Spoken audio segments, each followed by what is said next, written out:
it's kind of the main thoroughfare on the north section of the ward. It's the east-west route that a lot of people take. I mean, Correct. we've even talked about There's no sidewalks there. No, but we've looked, actually, we've had that discussion before about having a path over there because of the amount of traffic. So could we just pull it off, get a cost estimate for the other option? And if that's not something we like, we can always maybe relook at adding it back on the chip and seal? Yes, that's entirely up to your discretion. Okay. Okay. So is a consensus? I agree with Jim. I'm not really in favor of a chip and seal in town. I think that road does get a lot of use. I work at the ISD and I'm on that road all the time. It'd be nice to have a nice solid road there that's going to last. Okay. So the consensus is to pull the chip and seal off of Sealy of this bid and this approval then. Is that everybody okay with that? Yes. Yes. Okay. So I guess we're looking for a motion to adopt resolution 2047 with the exclusion of Sealy Street. Does that make sense? I'll make that motion and thank everybody for your support. I'll support Mackin. Okay. We have motion support. Any other final comments? If not, Sue, take over. Councilmember House, Yes. Councilmember Rissman, Yes. Councilmember Mackin, Yes. Councilmember Johnson, Yes. Councilmember Knopf, Yes. Councilmember Beckwith, Yes. Councilmember Petsko, Yes. Councilmember Hazelbaker, Yes. Mayor Kramer. Yes, motion carried. Number 13, a letter from Keith regarding a proposed license agreement for Purple Orchid patio for a patio and deck at 4147 West Chicago. I assume, Keith, you're going to take this? Thank you, Your Honor. I'm going to tag team with City Attorney Angel on this, but what you have before you is a request to utilize the sidewalk area behind the proposed Purple Orchid wine bar and retail store located at 41 and 47 West Chicago Street. They are looking at both utilization of the sidewalk on the ground level as well as building a one-story deck to service the back of the building. The deck itself would be constructed similarly or equally to what's been built as on the back side of the Kerr building from a material and color and appearance standpoint. They want to mirror that. It did go through the Historic District Commission review process, and this license agreement is structured similarly to how we've handled the utilization of the outdoor cafe space or patio space for Broadway Grill on South Monroe Street. And so with that, it does have a requirement for liability in as much as they're occupying public space. So that's there again, many communities are attempting to do this not only because of COVID, but also in the redevelopment of their downtowns in particular, utilizing parking spaces, utilizing street right-of-way, utilizing sidewalks for cafes. And so this is our attempt to do something similar and accommodate their use on the back side of the building, which backs up then to the Tibbetts Plaza parking lot. If you're agreeable to that, we would ask your consideration on the adoption of Resolution 2046, which would provide for a license agreement between the City of Coldwater and Purple Orchid Incorporated and the mayor and clerk to sign. Okay. Any questions on their intent? I believe there were drawings and pictures incorporated in your packet, as well as the agreement itself. Keith, that just handles or covers the sidewalk, right? It doesn't impact the right of way, the driveway in any way, right? Correct. It's about offset about 5 foot from the curb. They still have to maintain appropriate passage underneath the deck portion itself, plus allow pedestrian and ADA accessibility on the sidewalk. So it will be offset from the back of the curb toward the building. Keith, is it a removable wooden deck? No, well, they're going to be required, as a license, they're required to have the ability to remove it. But the material that they're proposing is a steel structure with a concrete deck, similar to what was built on the backside of Kerr Building. Mr. Neitzer, I believe, was intending to be on the call, so, but it's going to be built. There is a corrugated, on the Kerr Building, I believe it's a corrugated metal underlayment, and then a concrete patio, essentially, or concrete floor for the raised deck, and then it's all supported by a steel skeleton, if you will. I've seen, like, I was recently in Holland, and I noticed a lot of their dining out on their street, they had wooden decks so that during the snow removal season, they could pull those decks off of there with a forklift and move them from over the parking spots. And then in the bad weather season, you're able to park up closer to the business. You have places to move snow around. So I'm not making a suggestion for this particular instance, but as we go forward and al fresco dining hopefully becomes more common in Coldwater, I think we might want to consider, I don't want to say ordinance, or at least, at very least, encourage folks, businesses to consider a seasonal deck so during the wintertime we don't have issues. Other questions for Keith? Obviously, it's good development for downtown. I'm sure they'll do a quality job. They have on everything else. He texted me, he was unable to get on the Zoom call, so he tried. But any other questions for Keith? If not, we're looking for a motion to either adopt or not adopt Resolution 2046 and approval of agreement A 2012. Motion to adopt. Thanks, Chad. Support, Haltz. Thanks, Scott. We have motion and support. Susan? Councilmember Rissman, Yes. Councilmember Mackin, Yes. Councilmember Johnson, Yes. Councilmember Knock, Yes. Councilmember Beckwith, Yes. Councilmember Petsko, Yes. Councilmember Hazelbaker, Yes. Councilmember House, Yes. Mayor Kramer. Yes, motion carried. Number 14, a letter from Keith regarding the proposed purchase of 11 East Chicago, formerly the Putnam Funeral Home. Go ahead. The city attorney and I will tag team on this too if you have any questions. So if you recall, we did hold a special closed session when this issue was proposed earlier this year, at which time council gave staff direction to pursue the potential acquisition of the Putnam building. During the course of the COVID shutdown and over the ensuing number of months, there have been a couple attempts by private entities to acquire the property, which have since come and gone, not to fruition. We reinitiated discussions with the current property owner. It's in essence a donation with a sales price of $10, and we would be incorporating the closing costs and prorated taxes for that portion of the remaining year. But at the direction of council, sought to acquire this parcel with the idea that we would acquire it, try to secure it, prevent any additional deterioration, and then look to determine what the future use could be. It has been closed and vacant for in excess of 3 years now. There have been other private and nonprofit attempts to acquire the building, which is part of the delay in which we're to you now, is because when those situations became known, we stepped back and let that process transpire, but in no case did anyone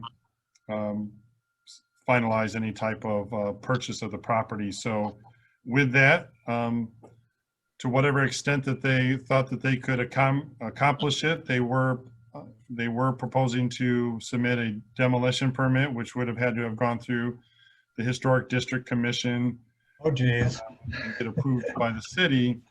But they are to the point of wanting to dispose of the property now that nobody else has come forward to acquire it. So with that, I'll put it in your lap as to what you'd like to do with this property. I would just add to what Keith has said, that they will require a use restriction on the property. It can't be used for any funeral home purpose going forward. The fellow with whom Keith and I have communicated, Dan Narveson, pointed out that he doesn't anticipate any trouble with his board, but his board has not approved this yet, but he thinks that they will approve it. So just in case there's some snafu at some point, that's why. Randall, I gotta ask, does that have the historical significance of Gillespie's if they would have come for a demolition? Yeah, it does. Okay. Totally different than Gillespie's. Gillespie's was built in 1920. This was actually a house built in the 1850s. It's actually a brick Italianate underneath that stucco. Making it 1850s brick Italianate makes it one of the oldest brick houses in Coldwater. It would be very similar underneath the stucco. It would look similar to Blue Hat Coffee, that building. Okay. And it was a house up until 1936. It was just a residence. And then in 1936, Frank McConkey bought it and turned it into a funeral home. And then in 1947, the Putnams came from Lansing. But why the location? It's surrounded by all the churches. That's what you want when you have a funeral home. You want to be surrounded by the churches. So yeah, historically speaking, it was actually at our Four Corners Park before the library was. Okay. So if you can grasp your head around that, very important building, yes. Okay. Who were the people that were interested, Keith? Were they looking to purchase it, and now they might be back interested if they could get it for considerably less money, or were they willing to give it to a nonprofit a year ago or so? Do you know? They've been nonprofits that I'm aware of to this point, or community members trying to work on behalf of nonprofits. But once they investigated the potential cost of and the current condition of the building, that's really scared them away. What is that cost?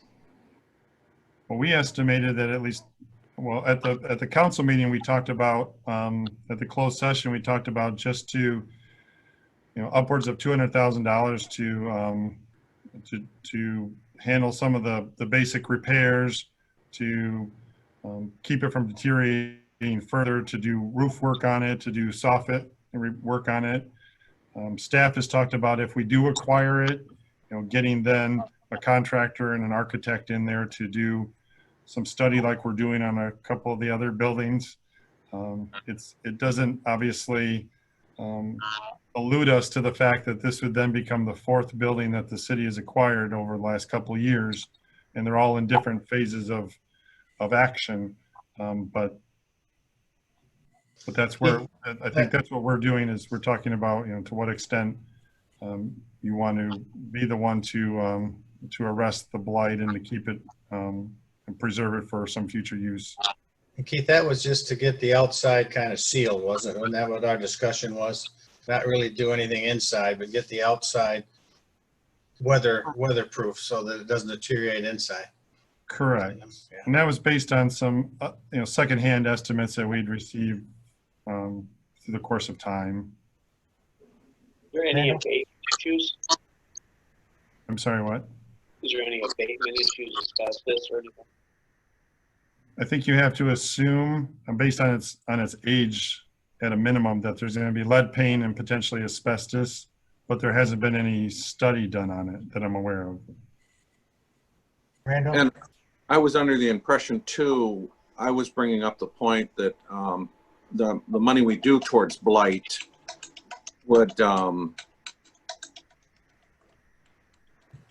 we could take that money that we would normally use for blighting and put into just this one house because it's at our four corners. I mean, I've pointed out that we've spent quite a bit of money on other neighborhoods, and I'm just saying maybe we could take that blight budget and throw it at this house and then remarket it, put a for sale sign in front of it with a phone number.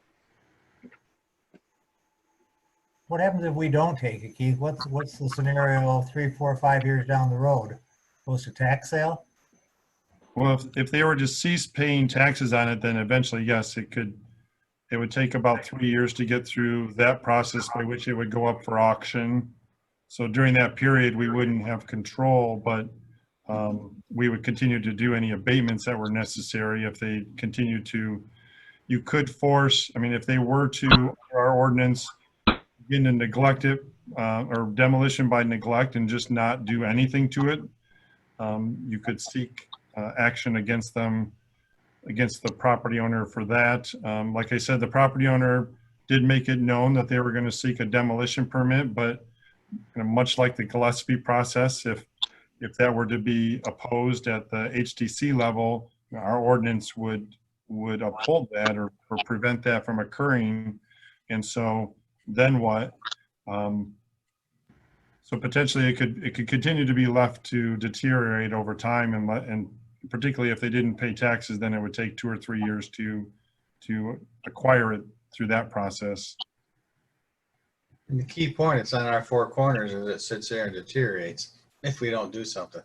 And a corporation that owns it, I think they would continue to pay taxes on it. The corporation that owns it is just a monster. It's huge. And they've been forthright and tried to be, we're pursuing code enforcement against them, but because we were involved in trying to seek acquisition, we've been flexible on that too, waiting the outcome of this process. So they're not trying to avoid responsibility, but they don't want to own an asset that they're not going to utilize either. And they've had a number of people come forward, but always get scared away by the potential. Would we want to restrict when we go to sell it? Like, I mean, I know that we can. I'm just kind of thinking ahead. What kind of businesses would we want or not want right next to the Four Corners Park? Or would there be a way to incorporate it in the? I think didn't we talk about maybe there were museums wanting to come downtown or different something more on a public building would be part of our Four Corners Park. Could we also use some of the Four Corners Park money if that were the case to help work on it? All those questions are entirely up to you. I mean, yes, if we were to acquire it through deed restriction or our sales agreements, put restrictions on its use, you can allocate funding for its repair or securitization, if you will. What's the so yes, pros, on all what's those the pros for taking it over if they're going to pay property taxes on it, and if they would respond to our citations for basic maintenance? What's the advantage for us jumping in and grabbing it now as opposed to knowing it's there in case if they're going to maintain it and pay taxes on it, why are we grabbing it now if we can get it in a year or 2 or 3? I mean, I guess they got to have that. And I was just throwing out that they would probably pay taxes. I'm not speaking for that corporation. I'm just saying they're huge. So it's not. And I think the sooner we get it, the better for the building. And I'm suggesting that at least they don't want to continue to have to maintain it. They were going to pursue the demolition process and seek application to a permit to demolish it, which would have to go through the HDC. So they would have to react then to whatever outcome of that process took place. So while they've been responsive and there again, I don't know, I don't want to presume what their steps would be or what their reaction would be to not acquiring it. Hey, what's your pleasure, folks? I would like to adopt Resolution 2048 and approve the agreement 20-01. I'll support. We have Support Action. support from, I'm sorry, Travis? Did you, Whoever. Travis or John? Pick your poison. Any other comments before we call for the vote? So my only thing is, I'm not against saving the building or stopping the blight. It's just the concern of not having a plan of what to do after we acquire the building is very concerning to me. That we don't know who or what type of businesses we'd even want down there for the RFQ process. And it's not that I don't think we should keep the historical building. I just, purchasing property without a plan is not something I'm fond of. And we don't even know what the cost is gonna incur for us to get it ready for someone to purchase. Yes, that too. But I think the problem is that if you don't get the building and it continues to deteriorate, it's going to cost that much more. And then at that point in time, if we can get it now, put at least bare minimum in to make sure that it doesn't keep going downhill, then at least we can examine what we want to do with it. You know, if that building keeps going downhill more and more, and you're looking at $400,000 or $500,000 to fix it up, you know, that's a whole nother ballgame. And do we want to get rid of that building, or do we want to keep the building and make it a part of the historic coming into Coldwater, Michigan? You know, I mean, this is our downtown. We're trying to fix it up and make it look good. How good does it look when we've got a building that's falling apart right there at our four corners?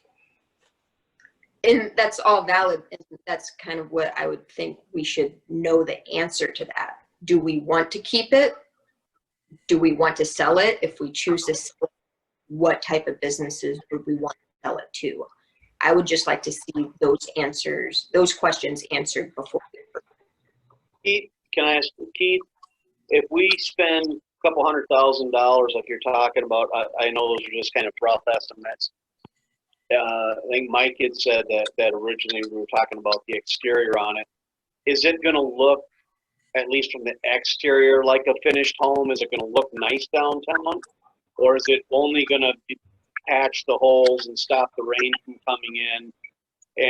And $200-some thousand into this, we have a secured structure, but it's still going to take another $500,000 to renovate something that size. How far along with 200,000? Where is that going to get us into the plan? That's the question. So, lack of a plan, but into the process. We haven't delved that deeply into that cost estimating, so I don't want to make a commitment. I'm not a building inspector or an architect, but I think we if we were to control the property, we would maintain the grounds. We can maintain the exterior of the building. There are some things that we would have to contract for, particular on the roof and fascia and soffit and those type of things, but it wouldn't say repaint the exterior or. Right. I think we can, I would feel confident in saying that we could continue to keep it looking presentable, but I don't want to commit to what it might cost beyond that, or just beyond it. What's the time frame with the corporation? Just wondering, for Councilman Brisman's concerns, which I respect this question she asked. Could we, I don't know, can we put this up and get an estimate for a month, or is there some sort of urgency?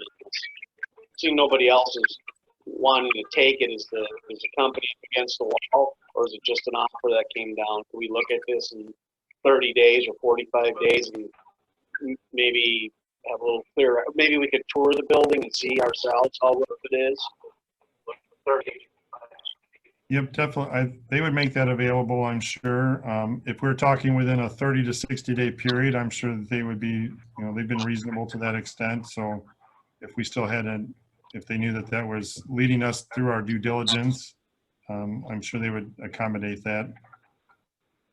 Fortunately, we have a motion and we have support on the table unless Randall and John wish to withdraw their motion and vote to give us a month or month and a half to get some more information, but that's up to them.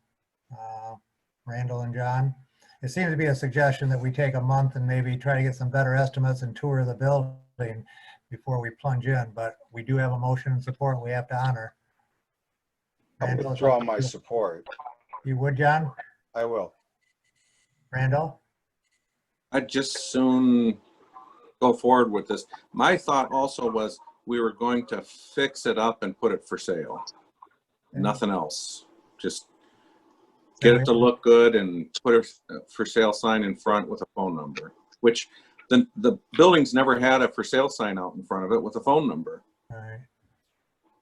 And it sounds like there's support to acquire the building. It'd just be nice to know, you know, a little more detail before we hand. But that being said, Randall, you have a motion that's valid. I guess we're looking support for that now that John's withdrawn his second, and then we can vote whether to move now. And if there isn't support, then we'll bring it back. But it's up to any other council person who would like to support Randall's motion right now.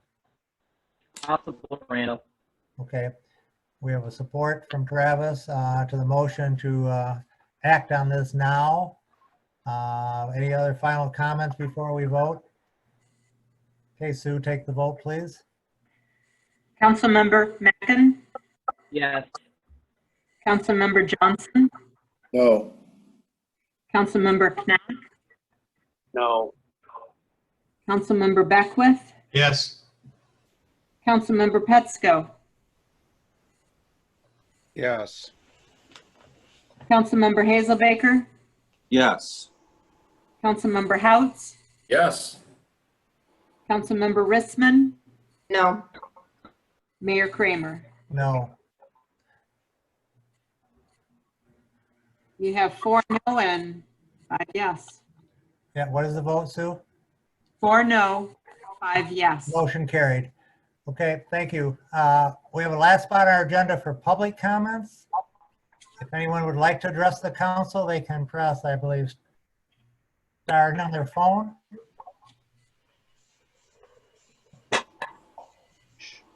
Seeing none, will have any unfinished business at council level? Actually, new business I wanted to ask Keith. I'll ask it just short and quick.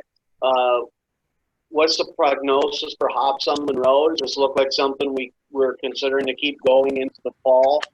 I know I've attended all 3, and a lot of people are asking for it. I think everybody's asking for it to continue.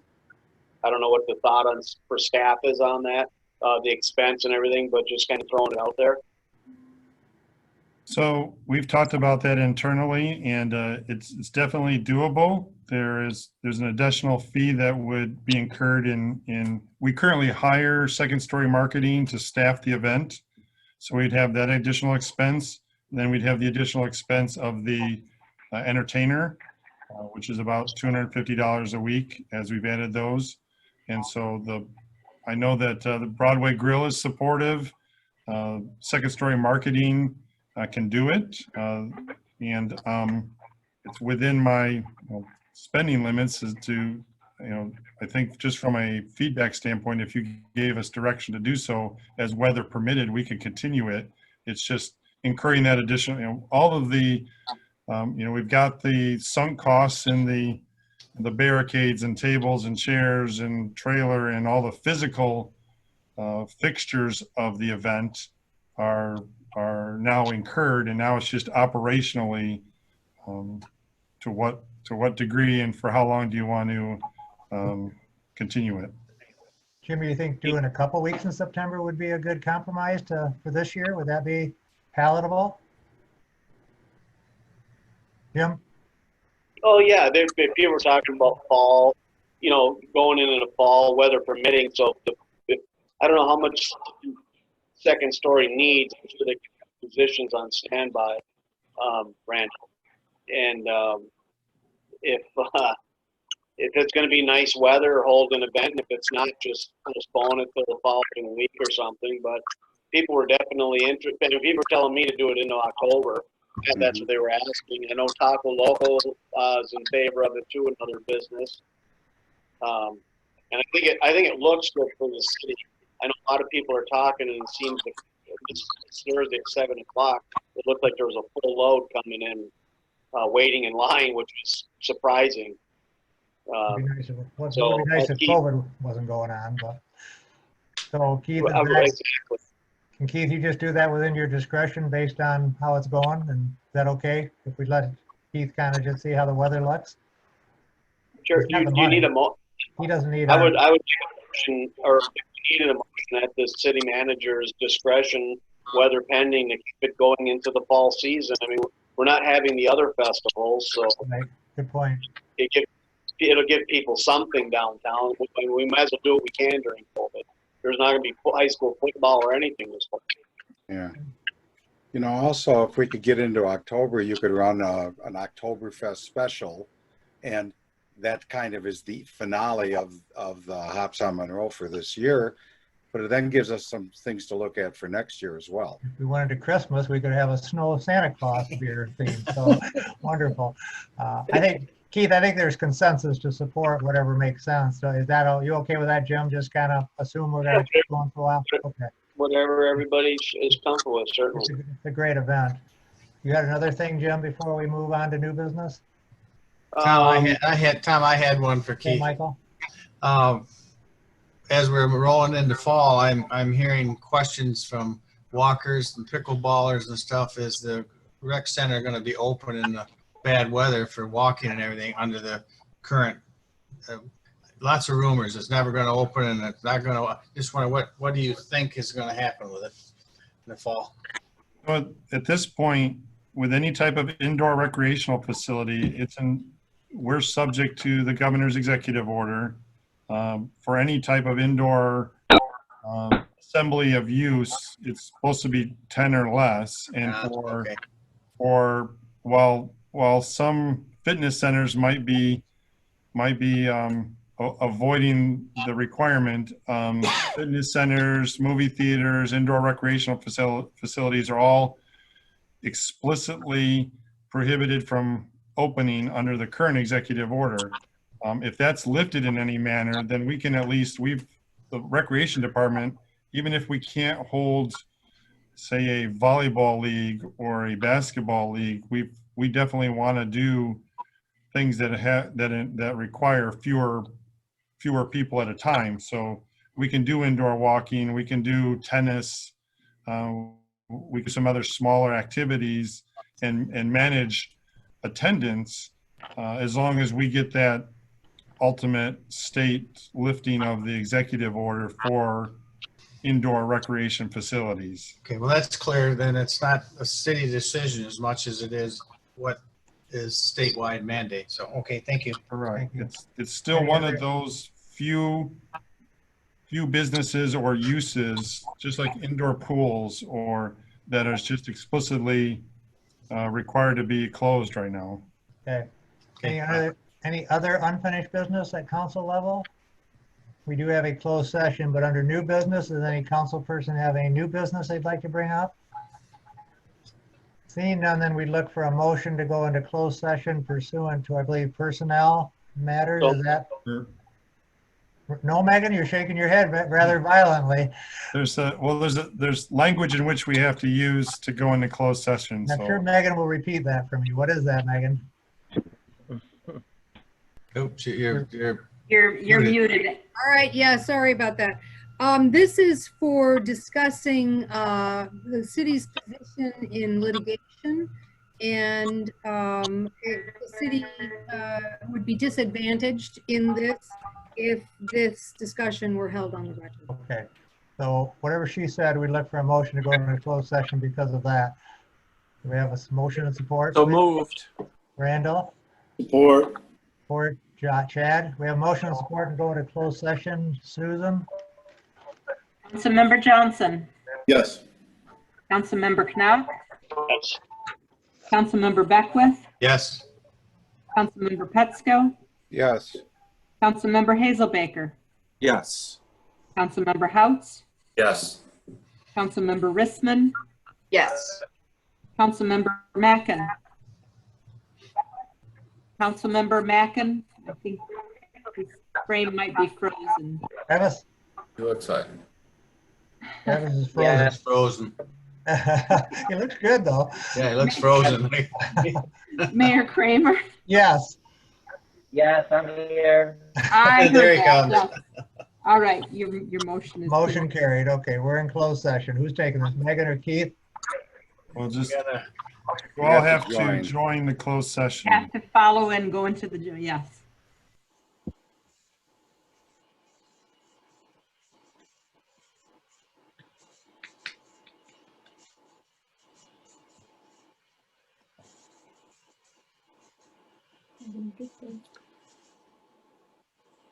Host is ready to break out session. Randall, if you click breakout room, there you go.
vote for this?